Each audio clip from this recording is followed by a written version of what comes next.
Hi, I'm Celia Schilling from Yacht Club Games. Hey, this is James from Megacat Studios. Hey, this is Matt, aka Stormageddon, from Reignite, Screen Snark, and the Fun and Games podcast. This is Stephanie from the Boss Rush podcast and the Boss Rush Network. Hey, this is Mark and Keon from Bonte Avond. Hey, this is Sebastian with the ProNerdReport.com and the Single Player Experience podcast. Hi, this is Chris.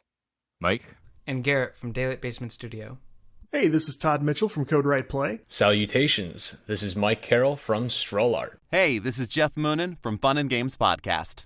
Hey, this is Patrick from the Backlog Odyssey. Hey, this is Rune from Runic Codes. Hi, this is Andrew from Spalato Bros. Hi everyone, Jill Grote here from the Indie Informer. Hey, this is Brimstone, and you're listening to Roger Reichart on the Gamerheads Podcast.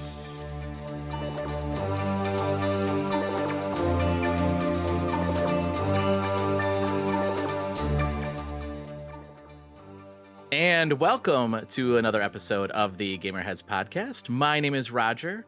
Along with me is a very special guest. I have Eric Manahan from the Matt Black Studio, and we're going to be talking about the game he's working on, which is Lucid. Eric, thank you so much for joining me. Roger, thank you so much for having me. And you pronounced it perfectly. That was very impressive. Very, very impressive. I was going to ask before we went on live, like, I should probably ask your last name. And then I was like, I just forgot. I could hear it in your voice as you were saying it. I was like, you got it, man. You got this. Well, it's really great to have you on the show. We met at the Mix in Seattle. And yes. And I got to see your game. You had a lot of people at your booth, so I didn't get to actually play the game, which I'm super excited to play the game too. But oh yes, thank you. So tell me about yourself. Well, tell our listeners about yourself and how you got into game development. Oh boy, me talking about me, one of my favorite things. So yes, my name is Eric. I come from an architectural background. I went to school for architecture, and I was in the field, the workforce for like 10-ish plus years. And that was what's the word? Soul crushing. There it is. Yeah. That was soul crushing. And whilst in school, it was like a late night one night, and I was just like, I need a break. I've been working. I don't know anybody who isn't familiar with architecture school and studio. You have zero social life, and you're very, very late hours. So it was like 3 a.m. I was like fried. I was frazzled. It was just before a big presentation, the day after, and I was on Destructoid.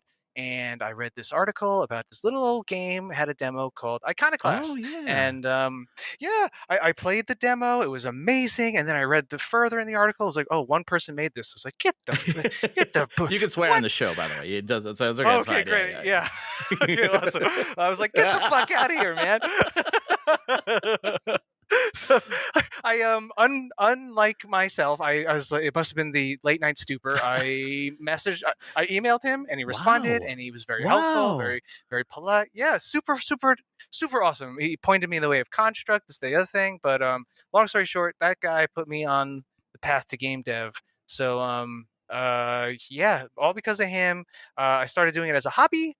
And every night after architecture work, not every night, but many nights, I would do a little project in my bedroom, and it's no light of day, just tinkering away. And then many years later, we're here, man. That's awesome. So a few things. One, I think it's amazing that you went from architecture to game dev. Although I will say, and you don't like to hear this, but I'm going to say this because you said you don't like to hear this, but I'm going to tell you, game design is very similar to architecture in some ways. No, I 100% agree with you. Like the design tenets carry over really easily. Yeah. The other thing, I'll just mention this here, like you may get a kick out of this, but I actually lived real near Taliesin. I don't know if you. That's the Frank Lloyd Wright School of Architecture. Oh, yeah. Oh my God, that's cool. Well, did you like go by there often, or was it kind of just something? Oh no, there? like my wife worked in Spring Green. It's in Spring Green, Wisconsin. So we would go there quite. I mean, we didn't go to Taliesin often, but we did go there. And just funny quick side note. We had to have some plumbing work on our house, and the plumber came out and he was doing plumbing work at Taliesin, and he was just like, let me tell you, like the plumbing there is not up to code. It sucks. Yeah, I'm not surprised. A lot of the most beautiful architecture is, how do I put this? It's basically a sort of functional artwork, and then like if you live there for over like I don't know a few years, and you're like, why is the ceiling falling apart? Yeah, there's a reason why falling water needs like constant maintenance. Like it's sinking. It's a whole thing. And also, Frank Lloyd Wright was a notorious asshole. Yeah, He intentionally the code, like the standard door height is about 6'8", give or take. And he would notoriously, he was a shorter dude. He would make door heights. I forget what it was, but like let's say 6 feet tall, just to like screw tall people. He was a jerk. I mean, off air, I'll tell you some other stories that I know of Frank Lloyd Wright. Like growing up in that, or not growing up, but I lived in that area for a while, and I'll tell you some plenty of stories. But interesting. But we're here to talk about your game, Lucid. Right. Yeah. So Right. I have to say, when we were at the mix and I saw the game, I was like, when I found out that you worked as an architect, I was like, what? Like, how? Like, this game is so beautiful and it's gorgeous and it plays really well. Like, thanks, man. Tell us about the game. Okay, yeah, Lucid. So, it's probably gonna sound familiar if you ask me, like, what's your pitch there? So for all those listeners out there, I'm doing the SpongeBob rainbow hands, and I'm going. So it's the world's first Celesteoidvania, which is a fancy way of saying it's a Metroidvania with I guess like node-based traversal. That moment in Celeste where I'm not sure if you've played Celeste, but oh, wonderful. There's that bit where like you would jump into those green gems and it would like refresh your jumps and all that. I took that concept and just ran with it. And essentially you have these abilities, these skills, these Metroid type upgrades. And when you connect a strike in the air with these abilities, it refreshes your jumps, and you can basically chain and stay airborne for as long as you can keep hitting targets and not missing the beat. And it's proven to be really, really fun to move around the world, and combining that with like really in-depth combat, which is easy to pick up and rewarding to master.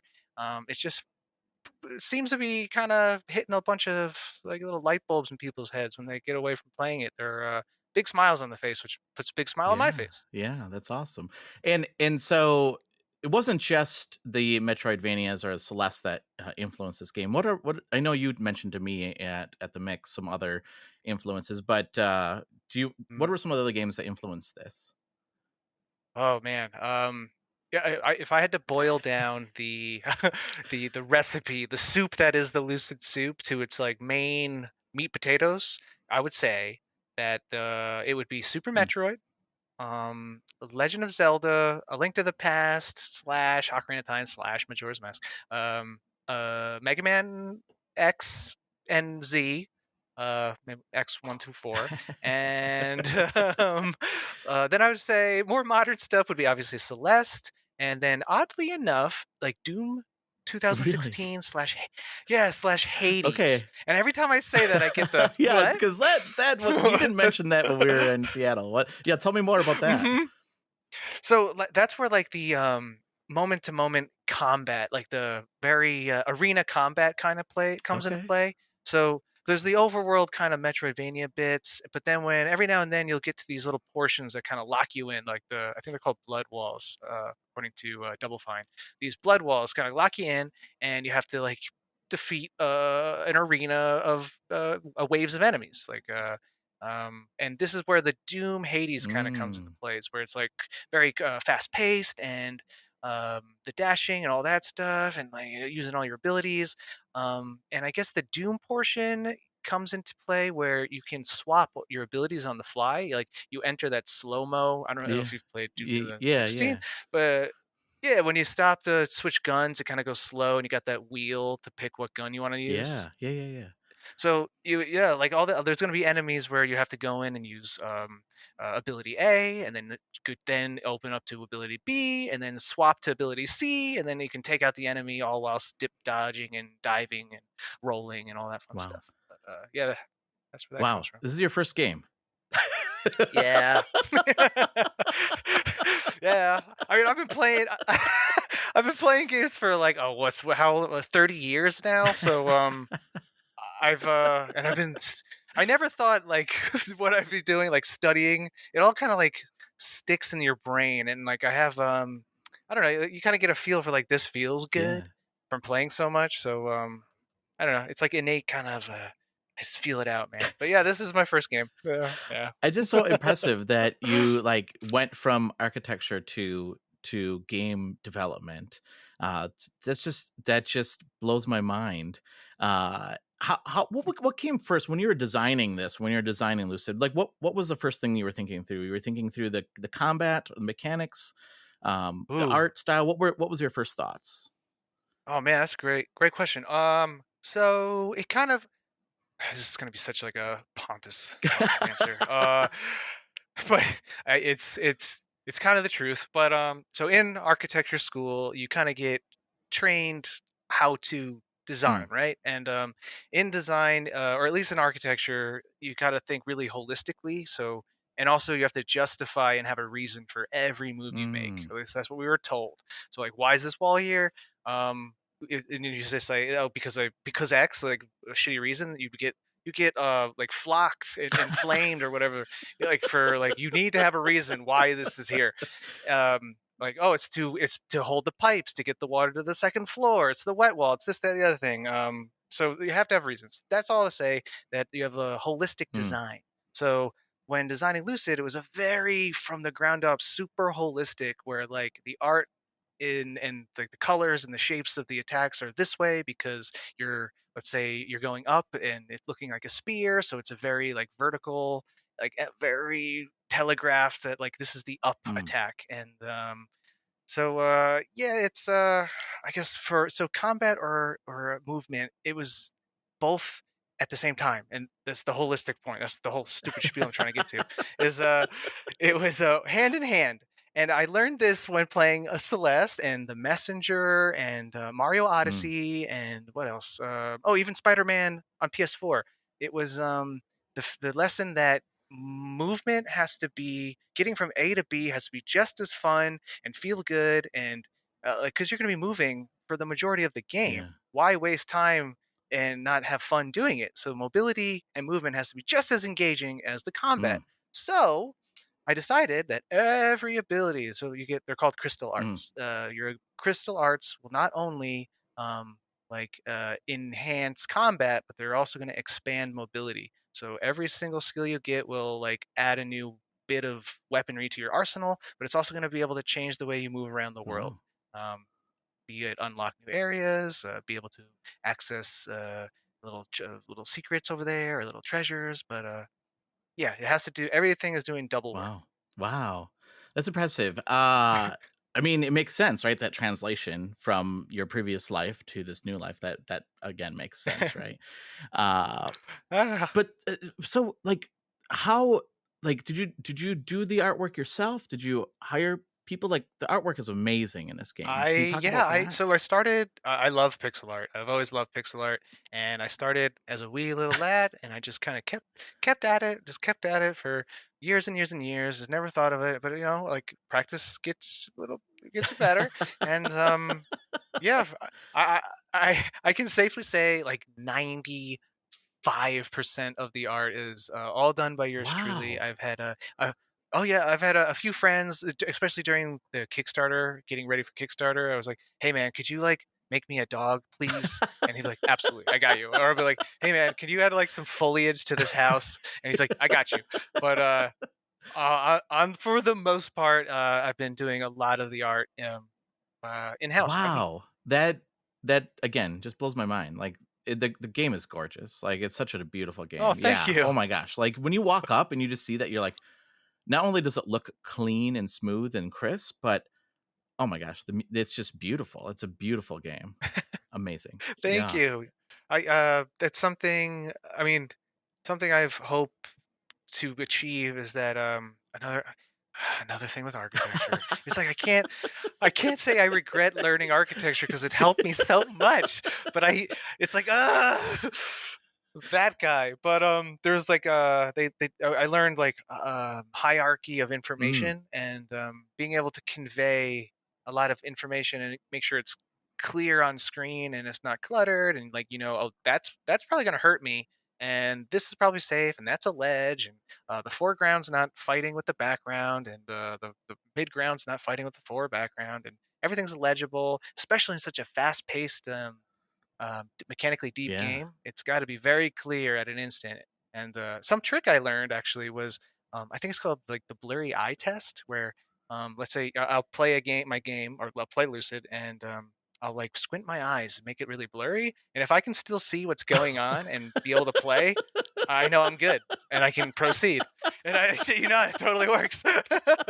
Those are secrets they don't tell outside the little game dev world, I guess. Right? Yeah, man.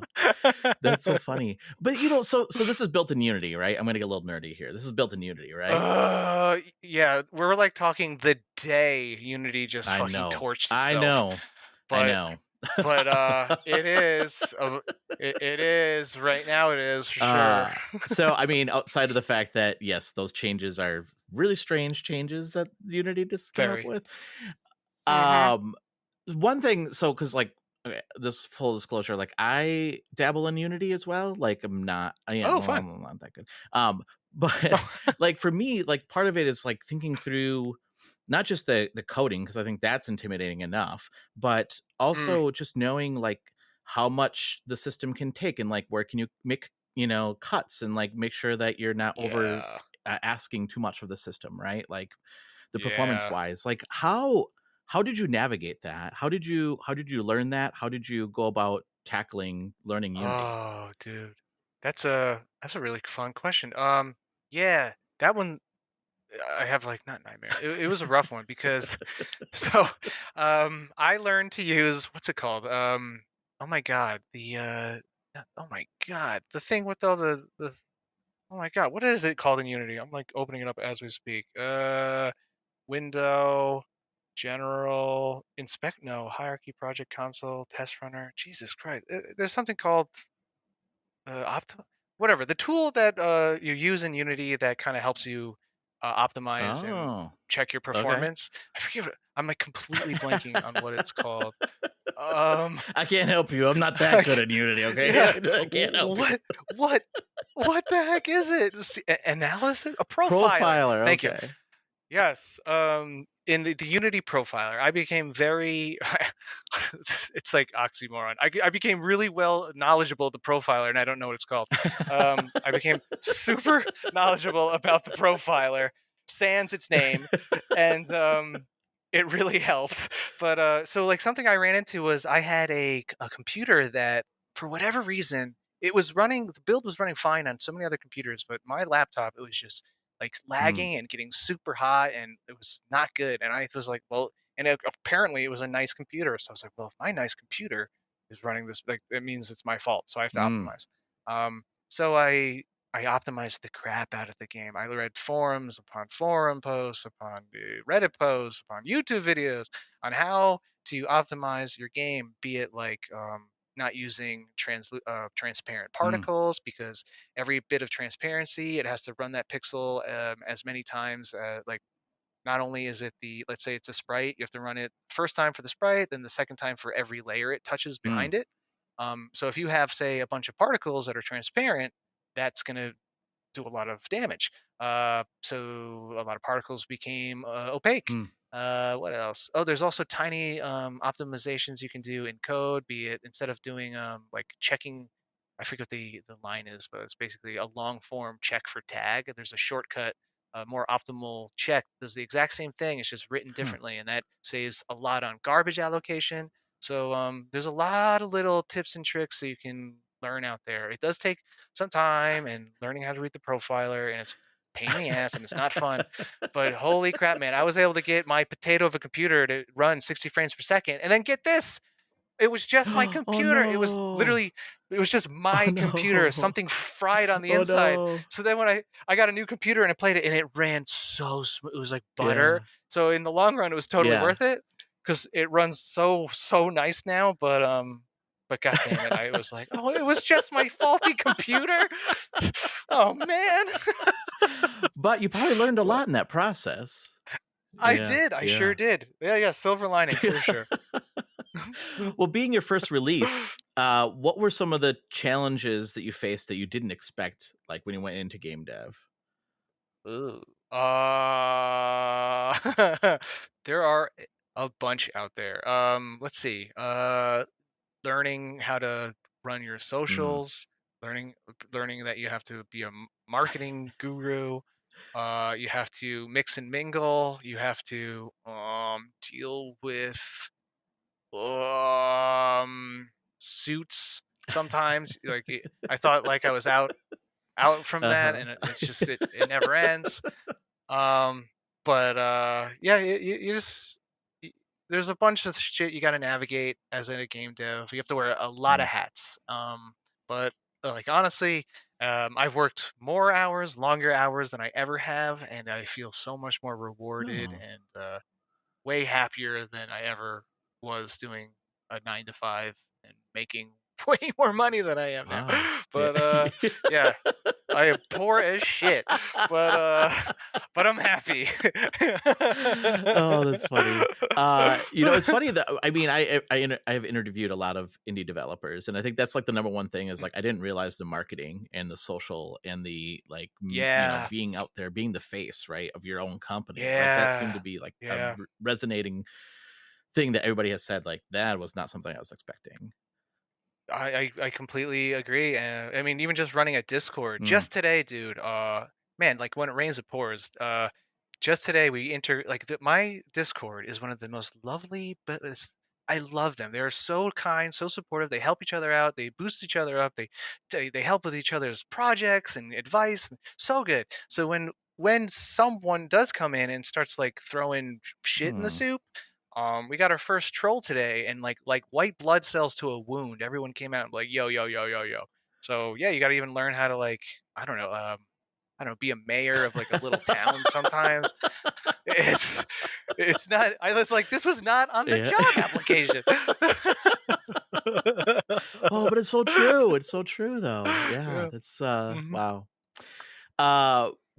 So this game is coming out. I mean, you're doing a Kickstarter, I should say. So your Kickstarter starts on 9/18. Is that right?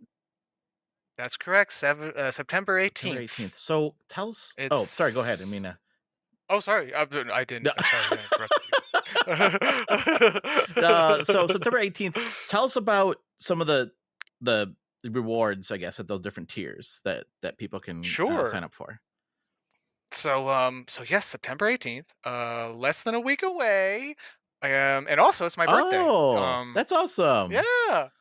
I was looking at like the event, like the release, the window, and I was like, oh wow, that's my birthday. I'm like, that's my birthday. Fuck it, yeah. Well, let's do this. It's on my birthday.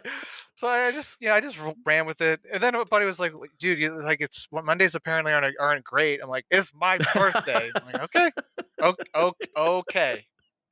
Calm down. Is it true? Mondays are not good. So I don't know this stuff. Is that good? Not like typically not good to release on a. From the everyone has tips and tricks.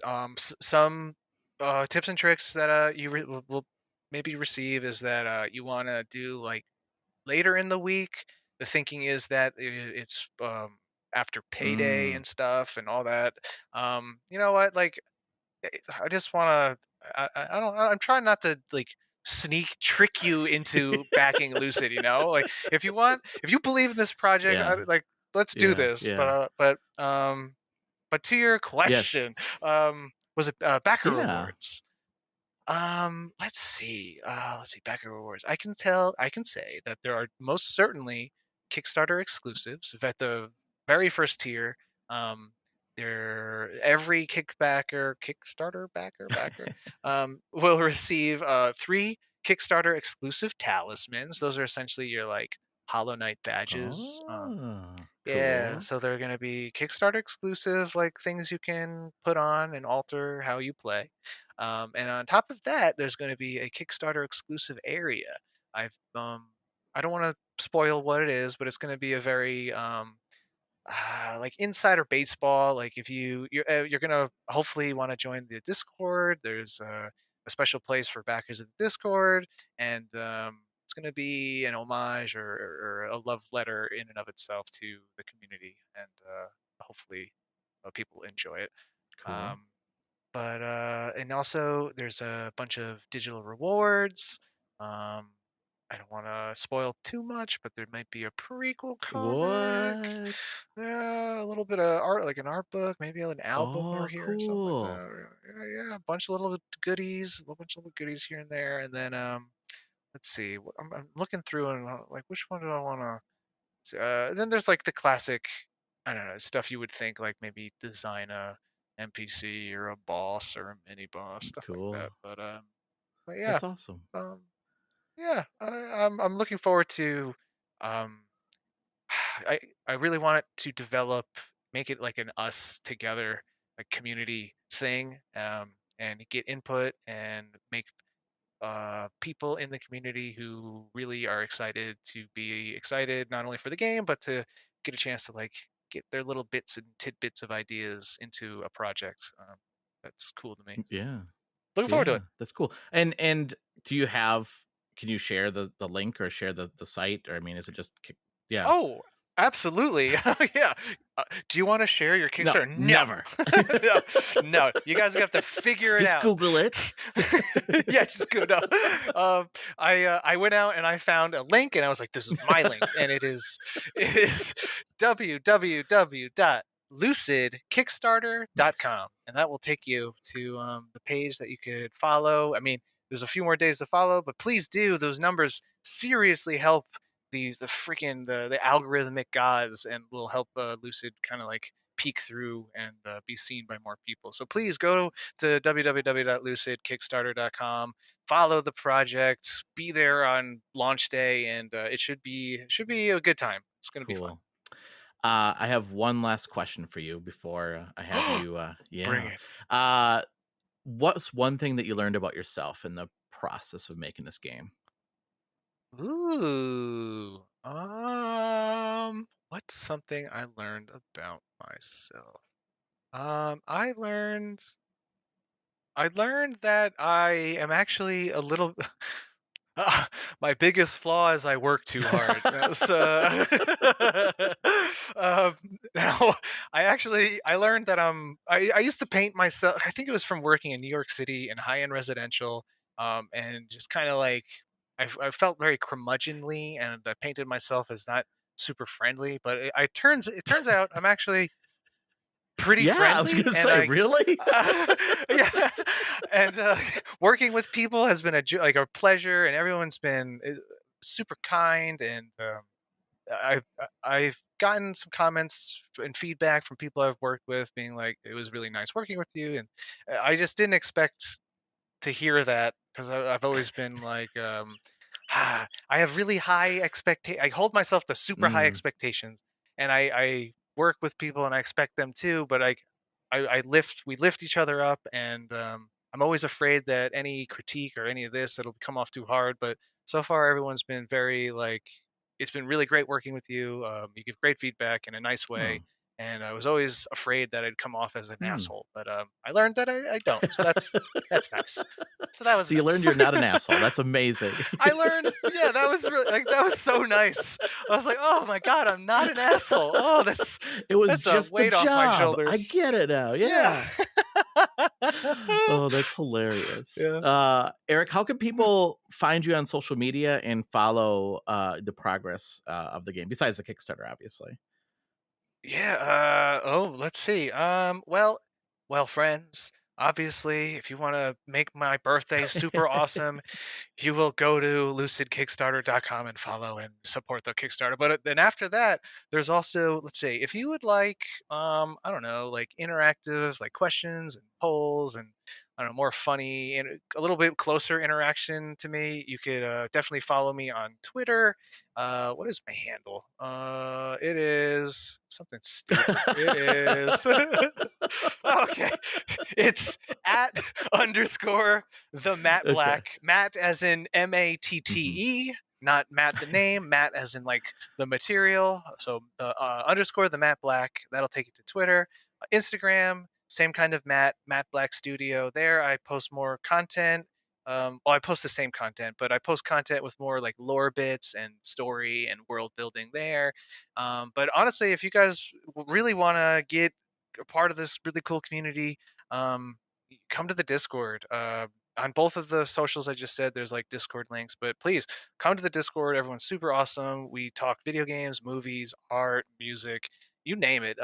We talk about it, game design, obviously, and how it all kind of rolls into one. And we have audio technicians, we have animators, concept artists, writers, sound effects creators, other game devs. Everybody there loves game making, and please come by. Everyone super warm and awesome. Cool. Yeah, I'll have to join myself. So please do. I'll include all the links in the show notes, so listeners, you can check that out. Yeah, absolutely. Yes. Well, Eric, it was so great meeting you in Seattle and having you on the show. I'm really glad we were able to connect, and I cannot wait for this game to come out. Thanks, man. It was really nice meeting you too as well. Roger, thank you for having me. Thank you for all the great questions. This was really fun. Of course. And listeners, like I said, I'll put the links in the show notes. Give Eric a follow, support his Kickstarter. This game is like, I got to see it in person and I am super excited about it. And yeah, this is such a great game and a cool person to back as well. So so thanks everybody for listening. If you like what you hear, leave us a review on our podcast as well. And until next week, everyone, stay safe and game on. Bye. Bye.